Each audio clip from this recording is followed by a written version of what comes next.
بسم اللہ الرحمن الرحیم۔ ویڈیو دیکھنے والے معزز ناظرین کو میرا السلام علیکم۔ ناظرین محترم، بیت المقدس یعنی مسلمانوں کا قبلہ اول، اللہ سبحانہ وتعالیٰ کے پیارے رسول حضرت محمد صلی اللہ علیہ وآلہ وسلم نے اس اول قبیلے سے ہی معراج کا سفر شروع کیا۔ بیت المقدس 583 ہجری و مطابق سن 1187 عیسوی میں ایوبی سلطان صلاح الدین ایوبی کے ہاتھوں صلیبیوں کی شکست کے ساتھ فتح ہوا۔ سلطان صلاح الدین ایوبی نے جنگ حیتین میں کامیابی حاصل کرنے کے بعد بیت المقدس کا محاصرہ کر لیا اور 20 ستمبر سے 2 اکتوبر تک جاری محاصرے کے بعد شہر کو فتح کر لیا گیا۔ بیت المقدس فتح کر لینے کے بعد سلطان صلاح الدین ایوبی نے کوئی خون خرابہ نہیں کیا، جس کا مظاہرہ پہلی صلیبی جنگ کے موقع پر صلیبیوں نے کیا تھا۔ 4 جولائی 1187 کو جنگ حیتین میں زبردست شکست کے بعد مسیحیوں کی مملکت یروشلم کمزور پڑ گئی اور ان کی کئی بہت اہم شخصیات صلاح الدین ایوبی کی قید میں چلی گئی۔ ستمبر کے وسط میں صلاح الدین ایوبی نے عکا، نابلوس، یافا، سیدون، بیروت اور دیگر کئی شہر فتح کر لیے۔ جنگ کی شکست خوردہ مسیحی سور پہنچ گئے، جہاں حیتین مارکا کے شکست خوردہ کئی مسیحی جنگجو بھی موجود تھے، جن میں ابلینی بھی شامل تھا۔ اس نے اپنے اہل خانہ کو واپس لانے کے لیے صلاح الدین ایوبی سے مطالبہ کیا کہ وہ اس کو بیت المقدس جانے کی اجازت دے دے۔ صلاح الدین نے اس کو اس شرط پر بیت المقدس جانے کی اجازت دی کہ وہ وہاں ایک دن سے زیادہ قیام نہیں کرے گا، لیکن جب وہ وہاں پہنچا تو ملکہ سگلیہ نے اس سے شہر کا دفاع کرنے کا مطالبہ کرتے ہوئے فوج کی کمان سنبھالنے کی ہدایت کی۔ ابلینی نے ان کا مطالبہ تسلیم کرتے ہوئے جنگ کی تیاریاں شروع کر دی اور شہر بیت المقدس میں اشیاء خوردونوش اور اسلحے کا ذخیرہ جمع کرنا شروع کر دیا۔ صلاح الدین ایوبی کی زیر قیادت شام اور مصر کی افواج سور کے مقام پر محاصرے کے بعد 20 ستمبر سن 1187 عیسوی کو بیت المقدس پہنچ گئے۔ صلاح الدین اور ابلینی کے درمیان مذاکرات شروع ہو گئے۔ صلاح الدین بغیر خون خرابے کے شہر کو حاصل کرنا چاہتے تھے، لیکن شہر کے مسیحیوں نے بغیر لڑے شہر کو چھوڑنے سے صاف انکار کر دیا اور انہوں نے دھمکی دی کہ وہ پرامن طور پر شہر کو حوالے کرنے پر شہر کو تباہ و برباد کرنے اور خود مر جانے کو ترجیح دیں گے۔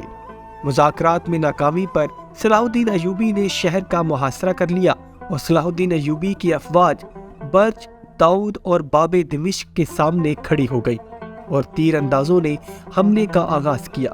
اس کے علاوہ منجنیقوں کے ذریعے بھی شہر پر سنگباری کی گئی اور صلاح الدین کی افواج نے کئی مرتبہ دیواریں توڑنے کی کوشش کی، لیکن مسیحیوں نے ان کو ناکام بنا دیا۔ 6 روزہ محاصرے کے بعد صلاح الدین ایوبی نے اپنی افواج کو شہر کے دوسرے حصے کی جانب منتقل کر دیا اور حملہ جبل زیتون کی جانب سے کیا جانے لگا۔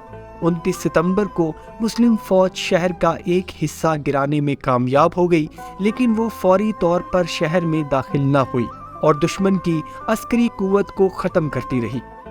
ستمبر 1187 کے آخر میں ابلینی نے صلاح الدین ایوبی کے ساتھ مذاکرات کے دوران ہتھیار ڈال دیے۔ صلاح الدین ایوبی نے مردوں کے لیے 20، عورتوں کے لیے 10 اور بچوں کے لیے 5 اشرفیوں کا فدیہ طلب کیا، اور جو لوگ فدیہ نہیں دے سکتے تھے ان کا فدیہ سلطان صلاح الدین ایوبی نے خود اپنی جیب سے ادا کیا۔ بعد میں صلاح الدین ایوبی نے فدیہ کی رقم مزید کم کرتے ہوئے مردوں کے لیے 10، عورتوں کے لیے 5 اور بچوں کے لیے صرف 1 اشرفی کر دی۔ ابلینی، جس کو بالمیان بھی کہا جاتا ہے، اس نے اعتراض کیا کہ یہ ابھی بھی بہت زیادہ ہے، جس پر سلطان صلاح الدین ایوبی نے صرف 30,000 اشرفیوں کے بدلے تمام مسیحیوں کو جان کی امان دینے اور ان کو آزاد کرنے کا اعلان کر دیا۔ 2 اکتوبر کو ابلینی نے بیت المقدس کی چابیاں صلاح الدین ایوبی کے حوالے کر دی۔ اس موقع پر اعلان کیا گیا کہ تمام مسیحیوں کو فدیے کی ادائیگی کے لیے 1 ماہ کا وقت دیا جا رہا ہے، جس میں بعد میں 50 دن تک کی توسیع بھی کر دی گئی۔ سلطان صلاح الدین ایوبی ایک رحم دل اور ریا پرور بادشاہ تھے۔ انہوں نے غلام بنائے گئے مسیحیوں کا فدیہ خود ادا کر کے ان کو آزاد کر دیا۔ فتح بیت المقدس کے بعد سلطان صلاح الدین ایوبی کا سب سے بڑا کارنامہ یہی تھا کہ انہوں نے مسیحیوں سے اس قتل عام کا بدلہ نہیں لیا جو قتل و غارت 1099 میں بیت المقدس کے مسلمانوں سے فتح کے بعد کی گئی تھی، بلکہ انہوں نے ان کو ہر درجہ رعایت دی، اور پھر فتح بیت المقدس کے بعد سلطان صلاح الدین ایوبی نے مسجد اقصی کو عرق گلاب سے دھلوایا۔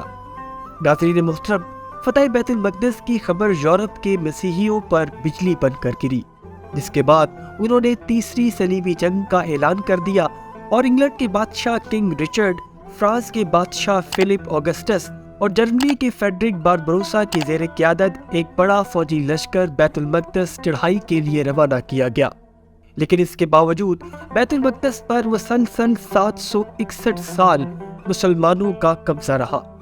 لیکن اس کے بعد سن 1948 میں امریکہ، برطانیہ، فرانس اور خاص طور پر یہودیوں کی سازش سے فلسطین کے علاقے میں یہودی سلطنت قائم کی گئی، اور بیت المقدس کا نصف حصہ یہودیوں کے قبضے میں چلا گیا، اور 1967 کی عرب اسرائیل جنگ میں بیت المقدس پر اسرائیلیوں نے قبضہ کر لیا، اور بیت المقدس آج اسرائیل کے نام سے مشہور ہے۔ امید کرتا ہوں ناظرین آج کی ویڈیو آپ کو پسند آئی ہوگی۔